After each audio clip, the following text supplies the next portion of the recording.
to the Yang Gang Roundtable. It is Friday, June 26th, 2020. We're very fortunate to have both Reverend Wendy Hamilton and Quintus Jett with us today. Wendy Hamilton, I have followed you for a long time on Twitter, and I've always appreciated your unique perspective. You know, you bring like the Yang policies come from kind of a different place with you, a faith-based place, which is rare and valuable, and I'm very happy to have you on the show to talk about that. And also Dr. Quintus Jett, who I have just today met. Thank you so much for joining us. I'd like to let you guys introduce yourselves in turn. Should we start with you, Reverend Wendy Hamilton? Sure, that's fine. And you can call me Rev Wendy for short. Just, okay. Just don't call me late for dinner and we'll be fine. But my name is Reverend Wendy Hamilton. I am in Washington, D.C. I'm originally from Ohio. I am a minister. I most recently pastored a church here locally just outside D.C., the Open Door Metropolitan Community Church. I also do community activism. I work with truancy students, and I most recently was the Director of Spiritual and Cultural Outreach for the Andrew Yang campaign, and still work as an advisor to the campaign and to Humanity Forward. Great to hear. And Dr. Quintus Jett. Former president of Abundance for America, one of the super PACs devoted to Andrew Yang, background as a management professor who has a very much a lot of attachment to issues of faith. So that's why I'm really excited just to sit here and listen to Reverend Wendy today. Fantastic. Man, let's just think about faith to start as a really broad societal concept, not even tied to religion, right? Mm-hmm. We have a crisis of faith in our institutions at the moment, and I'd say it's unfortunately deserved. Our institutions are pretty corrupt. They're not serving us, by and large, and we're having this societal crisis in America right now. Mm-hmm. So glad we could have you guys both on, because you have a different. You're in a different perspective on than a lot of other people we often have on, but we're all basic income advocates. Mm-hmm. So why don't we talk about that? Where should we start with this conversation? Anybody? No one's introduced themselves other than you guys. So we got Faye, Jeremy, and both Fays. I'd love to lead off with a question for Reverend Wendy. Sure.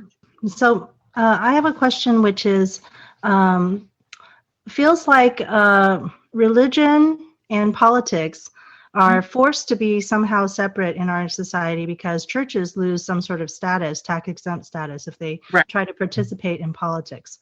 But there seem to be a lot of very political sort of leaning churches, and I'm wondering why like Democrats don't find a way to mobilize people through the moral case for doing the right thing. I feel like, the right has somehow cornered that, and I don't know why. Yeah.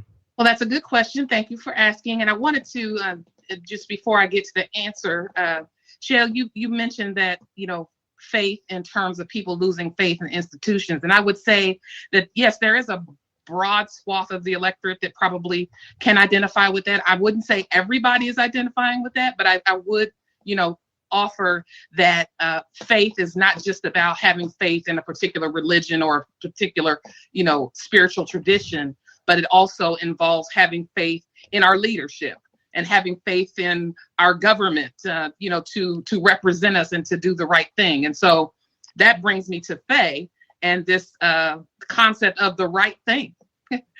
Because there are different definitions, even across spiritual traditions and faith traditions, of what the right thing is.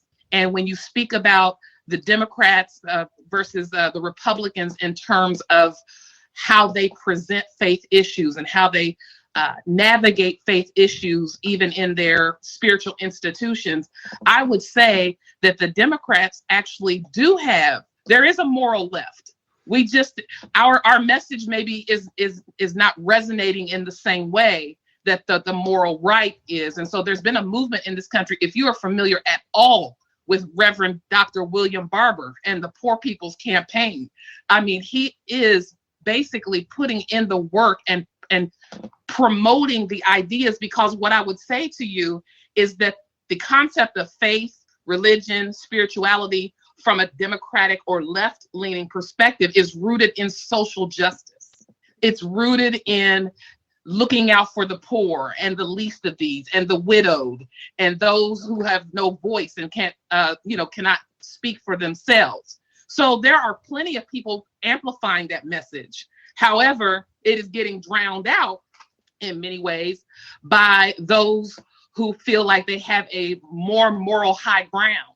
And there is no such thing as a more moral high ground. There's just moral ground. It is based on how you view morality. And so that's a conversation that's going back and forth. While I don't necessarily agree that churches should be advocating directly for spiritual and religious freedoms and things of that nature, because I do respect the separation of church and state. However, I also recognize that there is just a direct link when it comes to spiritual principles and political principles. That's part of what brought me to the Andrew Yang campaign, because what he's talking about is social justice. And what he's talking about is looking out for humanity and taking care of each other and doing things in the way that we used to do them as a country, the principles that we were founded upon.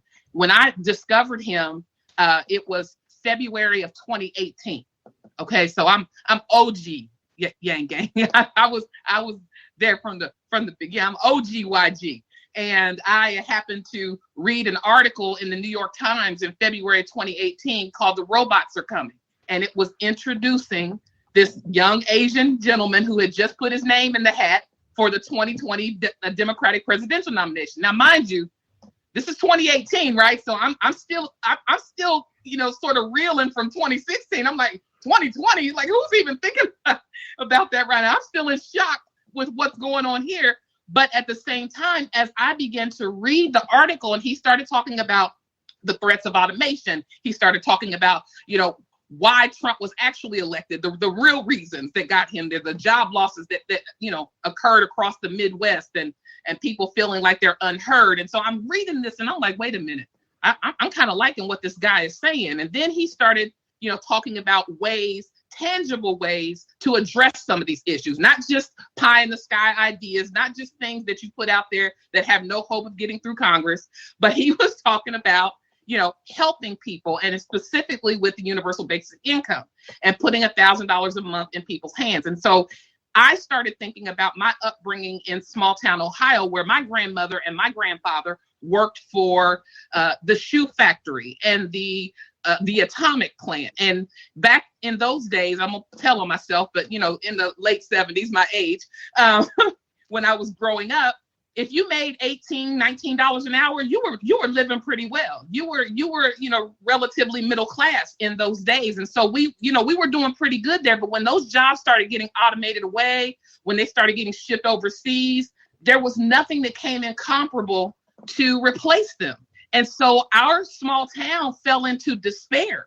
And there was no job training, retraining programs, because, my grandfather went straight from high school right into the factories. So there was no option for him to now suddenly at, 60 or 55 years old want to go learn coding. Like, really? No, that, he wasn't in a position to do that. And so there was a lot of struggle and a lot of despair and depression. And I started thinking about, as I'm reading this article introducing Andrew, that what if they had $1,000 a month, though, to tide them over until they could, make decisions on what their next move would be and how much of an impact that would have made in their lives.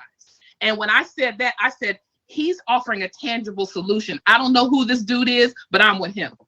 I want to help him spread this message, because this is spiritual. This is talking about looking out for people who are hurting, looking out for people who can't provide for themselves, and doing something for them, not because they earned it per se. It's because they are entitled to it based on their birthright. And that, in my estimation, is spiritual and faith-based. And I signed on right away. Yeah. I mean, just to have faith that another person has value is kind of fundamental to society, right? When you look at a person, You don't want to go like, oh, I don't know if they're any good or not. Like, of course, people have value inherent. That's like the strength of us as a species. We survive because we care about each other. That's the only way. An individual human is not very great by themselves. And if we don't care about strangers, society just breaks down. It doesn't seem to be obvious, though, Shale. The way that you say it's like it's obvious, but where I live, it doesn't seem to be obvious. It's counterintuitive in our current American culture. It is not obvious. It wasn't taught to me to be obvious. It's something I, figured out. Well, in fact, that's actually something that I wanted to ask the Reverend about, which is Christianity seems to be saying that that all people are born sinners, and so does that create sort of it's very opposite to how Chinese people have been taught in Confucianism, is that all people are born an empty slate and generally good, and you have to teach them to go in the right direction. I think the teaching to go in the right direction is also there in Christianity, but there's sort of this everybody just starts out as already sullied or somehow if that is your particular interpretation of Christianity. So I want you to be clear that there are various interpretations and various descriptions of Christianity. That particular tenet is held and more readily found in your evangelical and more fundamental understandings of Christianity, but that is not across the board. And that's the thing about Christianity that some people don't understand, and particularly those who would give the impression somehow that their interpretation of who Jesus is and what Jesus stood for is the only one. To put yourself in a position to suggest that says that you don't know much about Christianity and how the religion itself, was cultivated, how it came about, and what the general tenets of it were. And so I don't want to get into a religious debate about that, but I want you to be clear that, the religion in and of itself is subject to interpretation, and no one has the corner market on how it is defined. That's true, but the question is, how do we speak to those people who really are in the evangelical group, which is a lot of people in my area. I live in rural East Texas, and so where I am, bless your this is I'm getting a lot of the prevailing, the information from my local churches, which I attend with all of my friends. Right. Well, let me say this to you, that one of the things that transcends even religion is money and need and lack thereof. And so what I have found is we may not necessarily agree on positions within the scripture, but where are the areas that we can agree? And let me talk to you about those things, because at the end of the day, it's not our job to convert anybody else. It's our job to live out a model of life that we, aspire to live before them. If they have questions about why you seem to be, in a place that you are, feel free to answer them.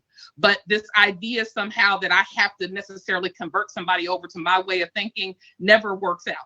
What we can do is find the areas, where we can agree, and let's do some work on those. That's why I believe so strongly in UBI, because I posted earlier today. So I have been pastoring a small country church here outside of DC, and we were going through, a lot of churches are experiencing, membership decline and attendance decline just across the board, because even the numbers in terms of religious believers is going down. So that's, that's a whole nother conversation. But my small church, when the pandemic hit, that did not help where we already were, and so we made the tough decision that we were going to have to close this church. I'd only been with them for a couple of years, but that's where we've landed and what we've decided to do. But in the midst of doing that, that doesn't change the mission and the fact that if perhaps my members had UBI, and perhaps I had UBI, then we would be able to continue the work and maybe for a little bit longer until we figured out something to do. There are evangelical churches having this same conversation. So you can go into them talking about these principles from the standpoint of, I may not agree with your position or your work, but what you can agree on is that you could use some more money to keep it going, can you not? And that's where you begin to have the conversations, because once you find a place of connection, people begin to build up trust with you, and then they're open to hearing more about you. But if I don't know and you don't know me, I'm not automatically going to invite you to share your ideas or be open to those until I've made some measure of connection with you. So let me find a place to connect, and then the other stuff we can get to later. Wendy, I really think you hit the nail on the head. By the way, this is Ariel here, and I think that's how Yang courted so many former Trump supporters, which I am one of them, because the Democrats kept going, like, especially what's his name, like the Democratic Party was like, you don't want to vote for Hillary because you're racist and you're bad. And then if you're struggling financially, discrimination or people being discriminated against is the last thing on your mind when you're thinking, what is my where am I going to get my next paycheck from? Discrimination is the last thing on your mind. So when Yang came in and he says, hey, hang on, I know why you guys voted for Trump, because he spoke to your problems, but his solutions were messed up and he didn't have the right solutions. I jumped on Yang Gang like in a heartbeat. And I was just amazed that in 2016, the Democrats just shunned so many people who are suffering financially in this country and just pinned the voting for Trump on discrimination rather than thinking about the least of these. You know?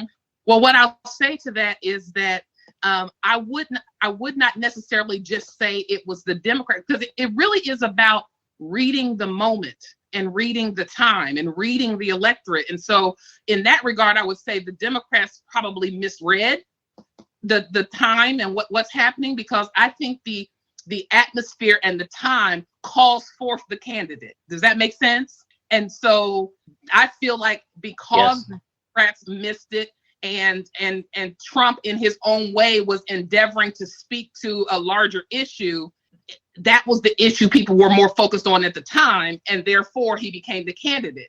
Andrew came with a message this time. The advantage, of course, that Trump had was that he was already well known. He already had a presence, he already had a following, and so people understood who he was.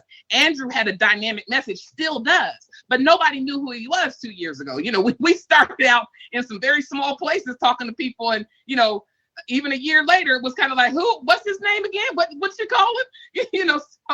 So we had to spend a lot of time just, introducing people to who he was, in order to get them to listen to his message. I knew he had the message day one. I knew that he had the message. And so and me being in, the spiritual and the faith community, wanted to be someone who went into some of these communities. I used to be in the evangelical community. That's why I can speak, because my theology has evolved and is much more progressive now, but I was there. So I know that thinking. I was there for many years. So I know that thinking. And as a matter of fact, what I see myself as is a bridge to both communities, where I can go in and I can speak the language of the evangelical from a progressive standpoint and share with them where there are points of connection and where that, according to the faith that we claim to follow, we can join together to get problems solved for humanity. Wendy, why do you think the media industrial complex and the DNC constantly gave him the least amount of time to speak, constantly got his name wrong, constantly got a picture of him wrong? It just seemed that at a certain point it just became deliberate. It's like they wanted to keep his name recognition low. I mean, it may have seemed like that. I don't believe that it was a coordinated effort at the end of the day. And I've been in politics too for a while. And the reality is much of what they do is about ratings. And ratings is built on the narratives that you can create and the people that you can insert into those narratives. And at the time, they didn't know. And we also, what we don't understand, we fear. And so, or what we don't know, we fear. So they didn't know who this Andrew Yang guy was. You know what I'm saying? And they didn't know, should they take him seriously? Should they not? Is he just an internet thing? Because he doesn't seem, to have any, tangible support outside of Twitter and Facebook. And maybe this is just a mirage. And so we're not going to take him seriously until we have to. And so while I'm not excusing, some portions of what I do believe was a media blackout at some point, where they were just deliberately not including him in certain graphics and things like that. But at the same time, I also have to acknowledge that we were unknown, that we were wholly grassroots. We were doing everything we could in our power to get the media to invite Andrew to different events and to include his name. And we were certainly holding them accountable when they didn't. But I honestly think that for the most part, they just did not take us seriously or believe that we were much of a threat until now. I don't know if you all remember back. We also have to be honest, like that first debate was not the greatest for Andrew. That was the one he got maybe 2 minutes of speaking time. Right. But he also, the whole debate experience was new for him. And so the media, and I'm just telling you this from the behind the scenes, a lot of folks wrote him off after that. They were like, oh, he's not serious. He couldn't even speak up at the event. Never mind, they didn't ask him a lot of questions, but at the same time, they kind of pulled back on us like, okay, we're gonna chill and see where this goes. But what happened was the people-powered campaign that we had that got him into the next debate, they started having to pay attention. You have to remember, there were 27 people running for the Democratic, now 27 when it first started out. Mm-hmm. So they had to also make up in their minds who was serious and who was not. And so it just took them a little longer than we needed to for them to catch on. But now he's a household name. So perhaps it was worth it. And also I'd add, it's also there's issue of money, because in a year before the Iowa caucuses, the way that they decide and who they give attention to is how much money you raise. And so, if Yang had raised $10 million after the second quarter instead of the third, he would have gotten more attention. But it just didn't. The fundraising didn't really kick in for real until like last summer. Yeah, that's true, because that's another reason. That's another way that they deem you viable is how much money you're raising. Whether that means anything or not, because the Mike Bloombergs of the world, Tom Steyer, he came in with his billions and he knew that he was going to be kind of an underdog. He didn't get a lot of press either, other than the stuff that he bought with his own money, and so again, they make these decisions that, from a corporate standpoint that really aren't necessarily designed to blackball anybody in my estimation. But at the same time, they sometimes miss the opportunity to celebrate and elevate those who have demonstrated time and time again how serious they are. And now they're here on the back end. Andrew's everywhere. He's everywhere you look, he's showing up on a podcast. He's showing up on The View. He's showing up, so now Stephen Colbert, Jon Stewart mentioned something the other night, like Yang Gang 2020, so he's everywhere now. So, it was their loss. It was their loss. It's like I said, money is the great unifier. That's like, go on, Faye. I didn't mean to cut you off. It's fine.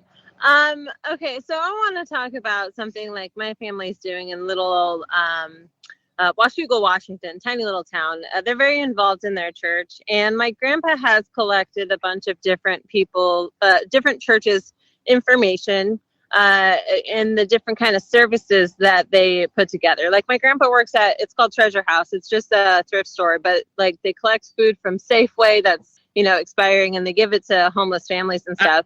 I'm curious, do you know about other networks of churches that have these resources that are working together in order to help direct the people who need them? Do you know much about this at all? Well, I would say that, does that make sense what I'm saying? It does. I would say that there are a number of churches, statewide, that's the work of the church. That also is social justice. That's what the church is ultimately about, feeding and providing for those who don't have enough. And so, like, for instance, the church where I was recently pastoring, we partnered with the local food bank. It was Montgomery County, Maryland. So it was like the Western Montgomery County Food Bank.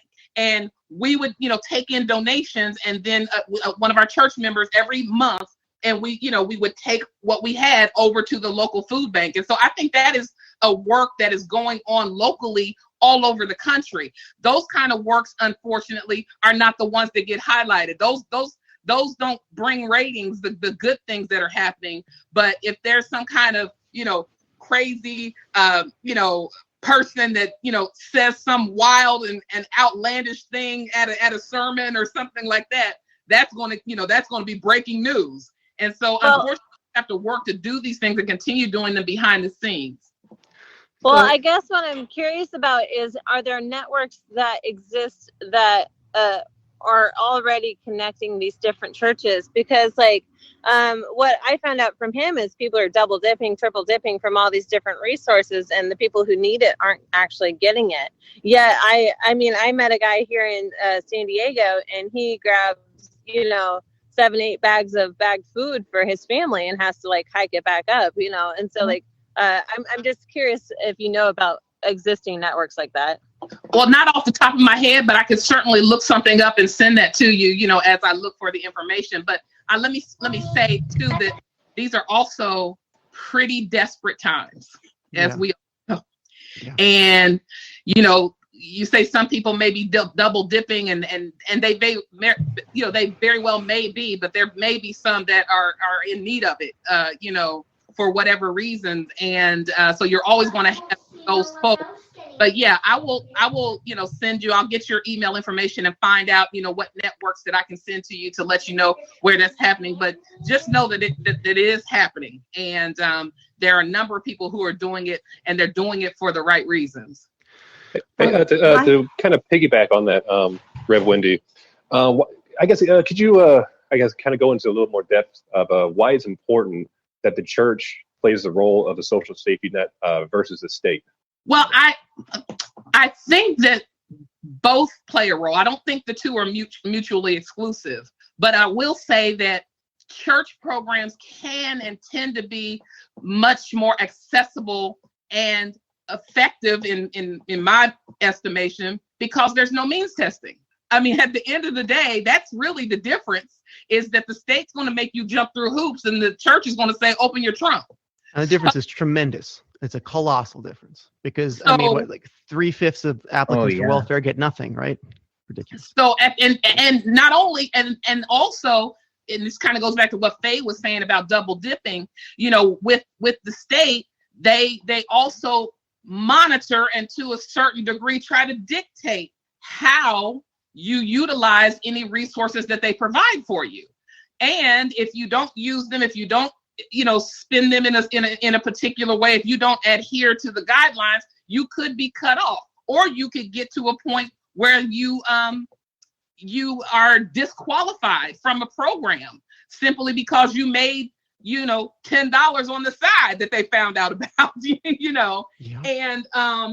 And so for me, those types of programs are not life affirming. They are not empowering. And so that they all, they are sometimes can be discouraging spiritually and from a motivational standpoint. And so where the church is, and the foundation of the church has always been about not only providing for the least of these, but also very much about those having more contributing, so that those who didn't have any could take from that. So you see lots of scenes in Genesis and in the Old Testament where those who had more were willing, not forced, because of their spirit of giving, to bring their excess to the town square and dump it, and then those who had the least be able to come and partake of those excesses that others had. That's so important, because it's like it's like if you don't have some kind of foundation down there, you're basically on quicksand.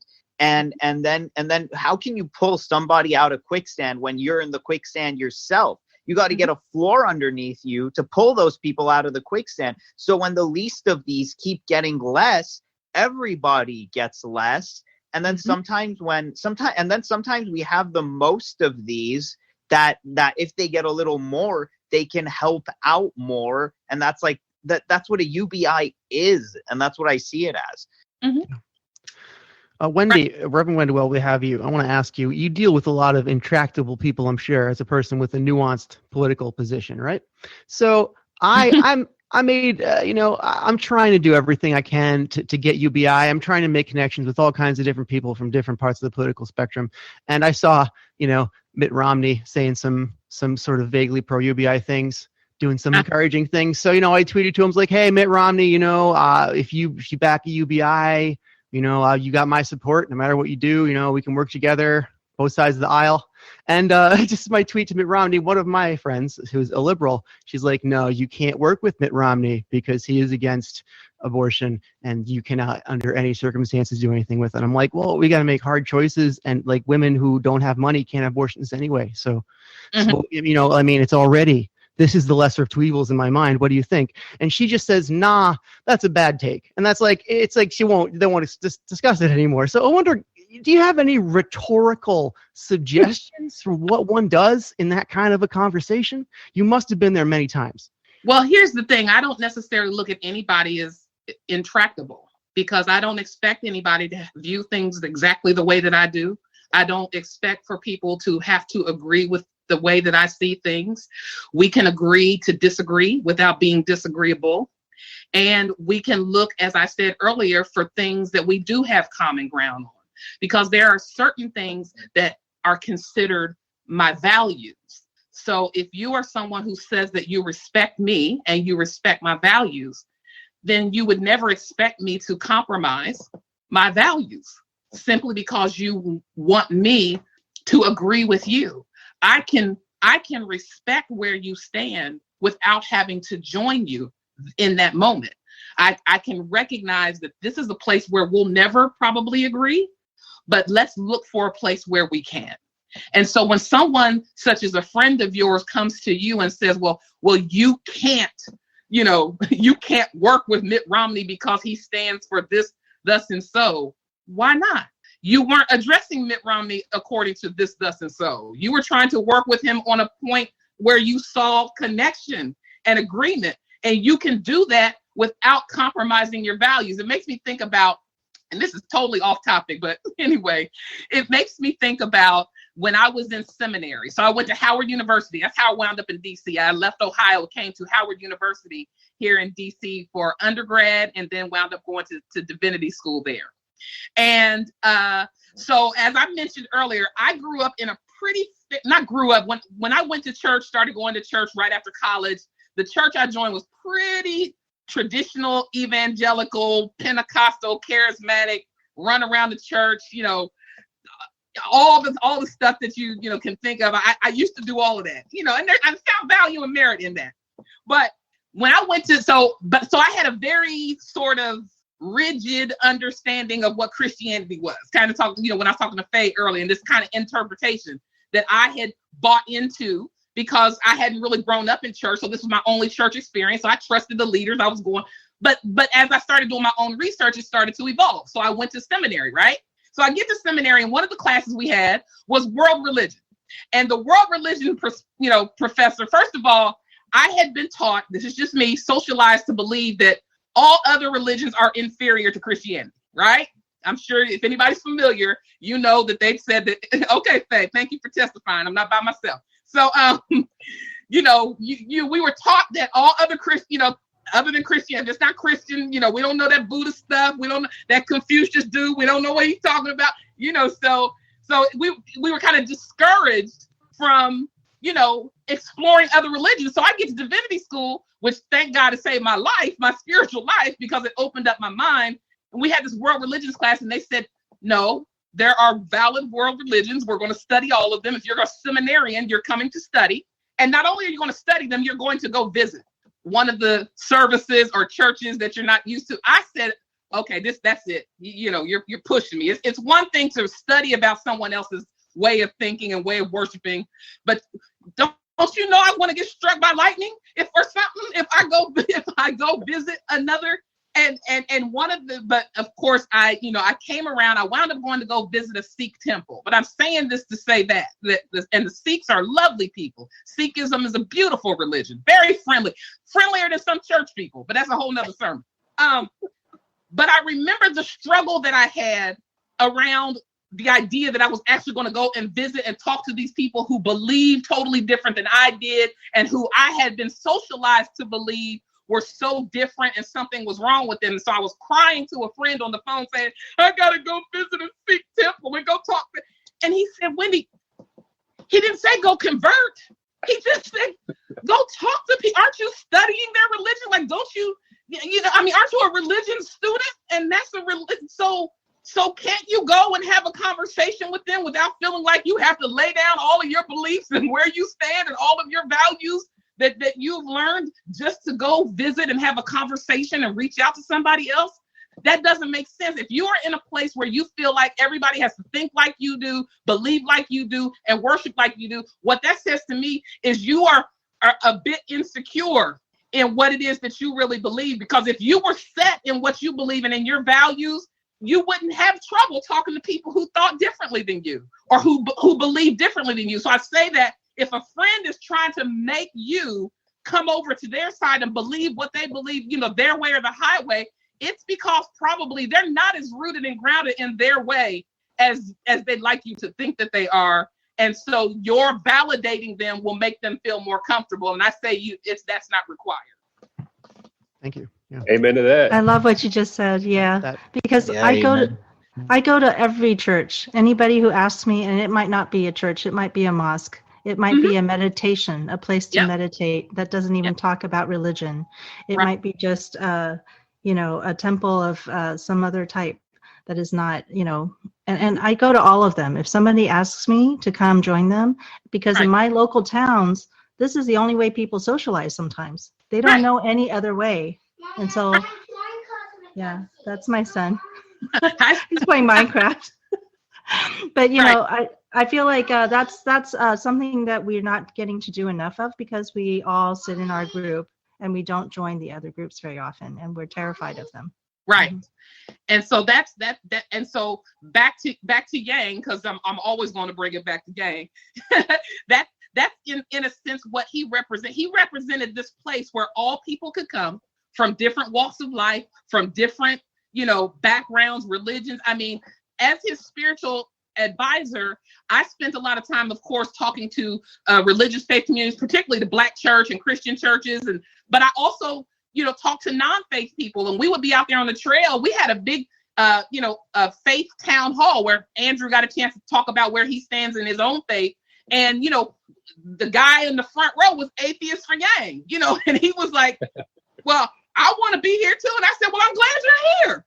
I want you to be here too, because it's not just about one. No particular faith tradition has the market on, and I'm not going to tell you that you as an atheist haven't found some sort of connection to Yang, that it is any less valid than those of us who have faith have found a faithful connection. Were you involved in creating those values that became the Humanity First values? We had 6, and one of them was abundance. One of them was that's one of my favorites, and I think that's very Christian. And also the grace and forgiveness, right? I would love to say that I was, but they were already there, and already being crafted when I got there. But again, it was another thing that drew me, because like you just said, those are spiritual principles. Those, grace, forgiveness, abundance, love, happiness, joy. Those are things that a person of faith or not of faith, these are just humane ways in which, we, have been created to interact with one another. And the message that Yang was, I tell people I was preaching the gospel of Yang, because what he was essentially trying to do was to sort of get us back to that very basic sense of who we were as human beings before all of this strife and division and you're this party and I'm this party and you're right and I'm wrong and you're left. It was not right. It was not left. It was forward. That's what really spoke to me. And what I love about him the most, like Yang represents in some sorts like the data, the science, the technology, Silicon Valley type computers, kind of like, data and math. But we've always seen that science, data, and math always want to butt heads with like faith, religion, and spirituality. But what's so wonderful about the Yang movement, you got science, logic, common sense, data, and math, and it meshes with spirituality and religion in such a positive way that they're actually coming together and not butting heads. Right. Well, that too speaks to the type of man, Andrew is. And he's my friend, and I care about him and his family, but he is just an outstanding human being. I don't know, what other word I was, trying to seek, because if, as smart as he is and as much as he had happening, in him and all throughout the campaign, he remained humble. He walked in a level of humility that even he would be shocked sometimes at the responses that he would get. People coming up, I tattooed your face on my arm. It's like, I stayed up all night and I read all of your policies for 15 hours and been asleep for 3 days. So it's like, he'd be like, okay, great, but, and so all those were a little extreme, but then at the same time, you'll get a woman who will come up to him in tears and she'll say, thank you. My son has been in a depression for the last 2 years and has not come out of his room other than to eat or to maybe use the restroom or something. We could not reach him. And someone he found your website, someone yanged him.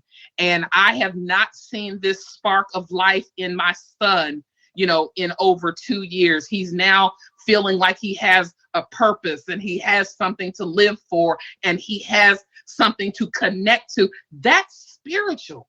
That's faith. People had faith in what Andrew was saying and in him as a person to not only say it, but to actually go forward and do it.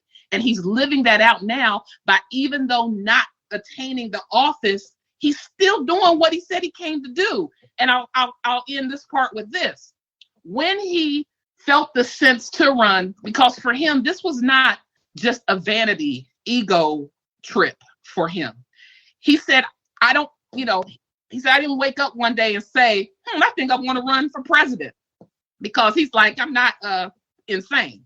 But he knew that deeply he felt a sense of the need for him to run, of the time and the moment calling for him. And when he went to Evelyn to talk to her about running for the presidency and ask her permission, because it wasn't going to happen if Evelyn didn't say okay.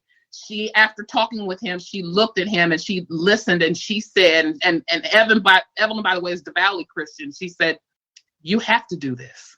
Like, after she understood the UBI and he broke everything down to her, she said she looked at him and felt like this was much bigger than him and it was something that he needed to do. And so, of course, she would agree to support him in it because it was bigger than him. So what should when we you see be a leader doing? with humility like that, it can really restore a person's faith. Absolutely. Yeah. Did it for me. At least, I mean, I don't mean it makes them religious, but it can restore faith if they simply had a lack of faith in general, of things to be faithful in. When you see someone in a leadership position who could grandstand like is traditional and expected in American culture today and on television everywhere we see, but instead humbles themselves and says, no, I'm not any better than you. I am here as a leader only because I can get you what you want. I'm working for you. That is an inspiring thing, Yep. That reminded me of something that I'd forgotten about what leadership could be, I think a long time ago. I don't know when, but it's very inspiring. Well, So I'd like to pivot to current events and find out what should we be following right now. What is the leadership right now? I love the Poor People's Campaign. I feel that they're the most Yang Gang aligned organization out there because they were also built on Martin Luther King's sort of principles, right? Right. So what can we be doing right now that you think is the most important to respond to all this police brutality that's going on, COVID-19? I mean, we're in a very unusual time. Well, I think the first thing you can do is just make sure you're taking care of yourself, because at the end of the day, we can't be any good to any organization if we're not being good to ourselves and taking care of ourselves. And this is a lot. We are experiencing a lot. If you look at, the pandemic that, caught all of us off guard, in terms of just the gravity of what we were facing. I mean, we kind of knew, but we didn't know, and then the economic fallout and the number of people who suddenly found themselves without a job, without an income, without a means to survive. I'm so grateful that, Andrew put forward the Humanity Forward, and we started giving out the $250 grants, and I was assisting with that. And I was just broken in tears listening to some of the stories, as I was calling people, or people were writing in their requests and saying, I can't get my medication, and I'm in my car with my daughter. And some of that is still going to be happening here because we're about to face the unemployment benefits ending here at the end of July. And some of these states that have had eviction moratoriums, they're about to lift those. And so some people that haven't gone back to work yet because the economy has not gotten back yet are going to lose their homes. And so my thing is take care of ourselves, but fill in where you fit in. The thing is, there are big national campaigns like the Poor People's Campaign is one that you pointed out. There's the ACLU is doing a lot of things. There's the Leadership Conference on Civil Rights is doing a lot of things. But there's also, it's really important to get involved locally, because sometimes we go and want to help with these national campaigns, but a lot of these national campaigns have local outreaches. And find out what's going on in our community, because we really are going to have to get back to the idea of taking care of our neighbors.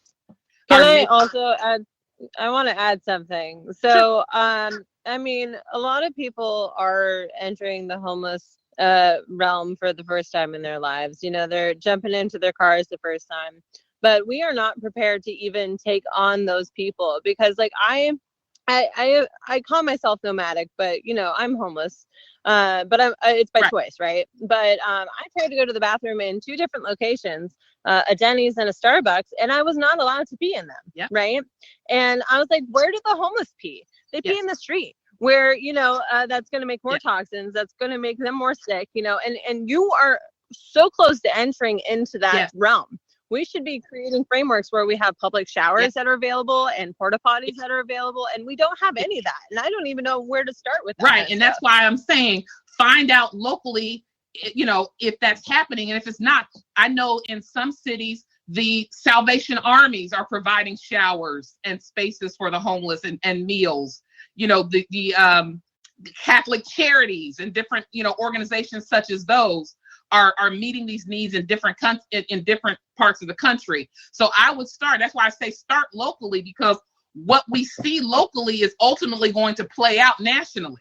And so if you are there, one way to take care of ourselves is to feel like we're doing something.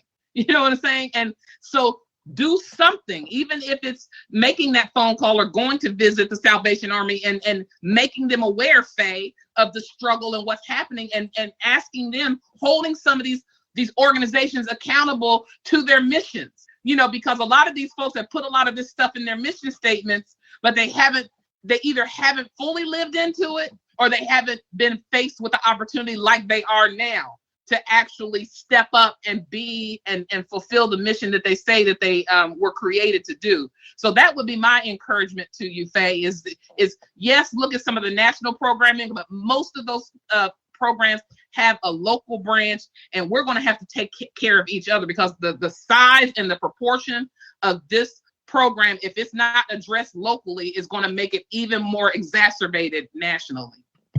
I wanted to give Wendy a chance to let us know, do we have a hard stop in 5 minutes, or should we continue a little longer? Yeah, I actually do. Is okay. It almost 3 o'clock? We're almost at, So 2:56 by my watch. So we should probably say goodbye to everyone, but I also wanted to ask if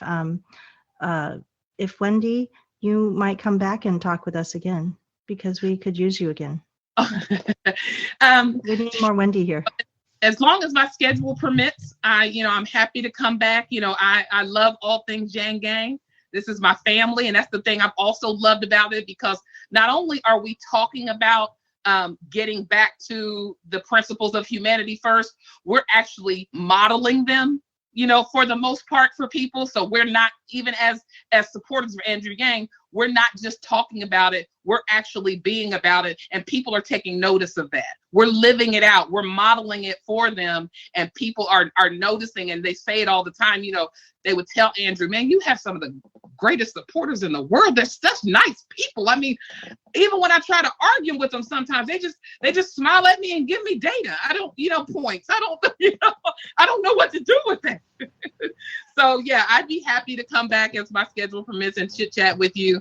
But I do thank you all for having me today, and I hope that some of what I shared was helpful. It was wonderful. Thank you so much. And Dr. Quintus, I'm sorry we didn't get to talk to you more. Well, actually, that was my question is, can Quintus stay with us a little bit longer? Because I would love to continue the conversation, because I think we have more to talk about with Faye's issue. I think we could work on that a little bit more.